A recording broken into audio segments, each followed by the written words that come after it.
السلام علیکم نحمدہ و نصلی علی رسولہ کریم اما بعد۔ نزول قرآن کے دوسرے حصے کی طرف ہم بڑھ رہے ہیں، اور اس میں حضور صلی اللہ علیہ وسلم پر نزول وحی کے طریقوں پر آج ہم آپ کو بتائیں گے۔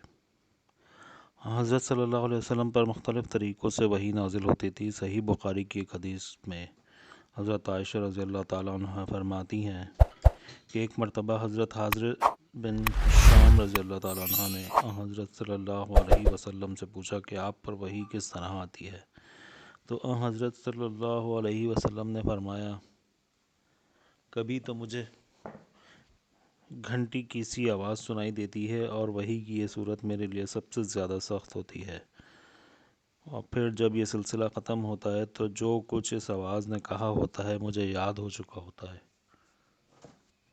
اور کبھی فرشتہ میرے سامنے ایک مرد کی صورت میں آ جاتا ہے۔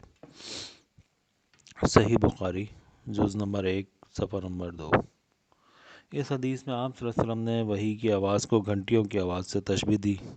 شیخ محی الدین ابن عربی رحمۃ اللہ علیہ نے اس کا مطلب یہ بیان کیا کہ ایک تو وحی کی آواز گھنٹی کی طرح مسلسل ہوتی ہے اور بیچ میں ٹوٹتی نہیں، دوسرے گھنٹی جب مسلسل بجتی ہے تو عموماً سننے والے کو اس کی آواز کی سمت کا متعین کرنا مشکل ہوتا ہے، کیونکہ اس کی آواز ہر جہت سے آتی ہوئی محسوس ہوتی ہے، اور کلام الہی کی بھی یہ خصوصیت ہے کہ اس کی کوئی ایک سمت نہیں ہوتی بلکہ ہر جہت سے آواز سنائی دیتی ہے۔ اس کیفیت کا صحیح ادراک تو بغیر مشاہدے کے ممکن نہیں، لیکن اس بات کو عام ذہنوں کے قریب کرنے کے لیے آپ صلی اللہ علیہ وسلم نے اسے گھنٹیوں کی آواز سے تشبیہ دی۔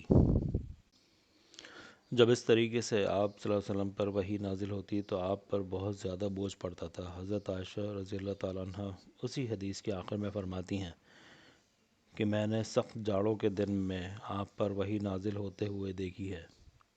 ایسی سردی میں بھی جب وحی کا سلسلہ ختم ہوتا تو آپ کی مبارک پیشانی پسینے سے شرابور ہو چکی ہوتی تھی۔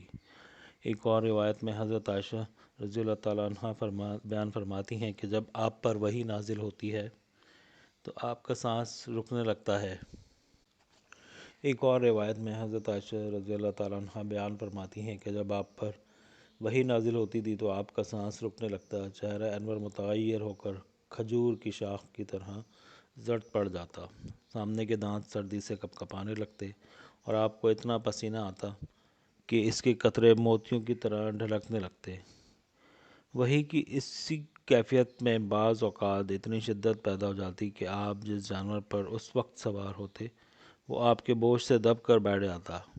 ایک اور مرتبہ آپ صلی اللہ علیہ وسلم نے اپنا سر اقدس حضرت زید بن ثابت رضی اللہ تعالیٰ عنہ کے زانوں پر رکھا ہوا تھا کہ اسی حالت میں وحی نازل ہونی شروع ہو گئی۔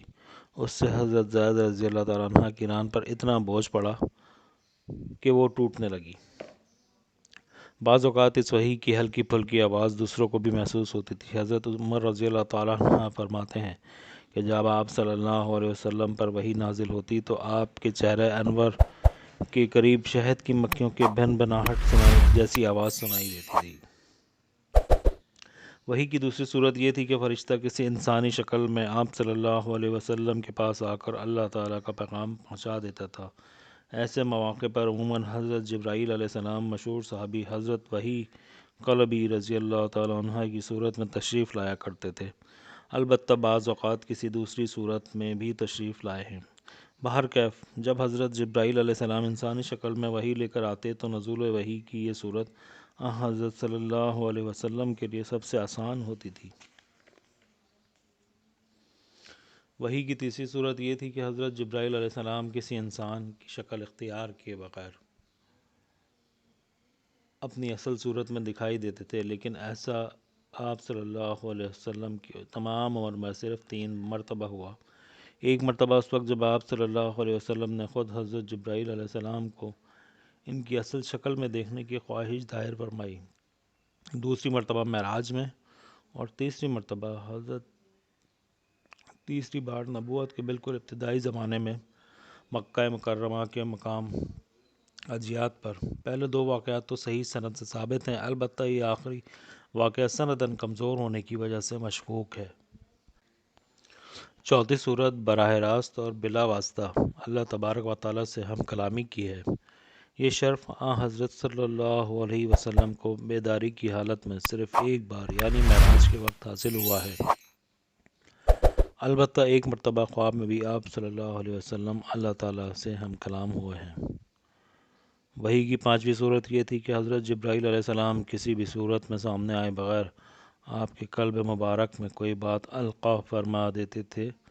اسے اصطلاح میں نفخۃ الفی الروح کہتے ہیں۔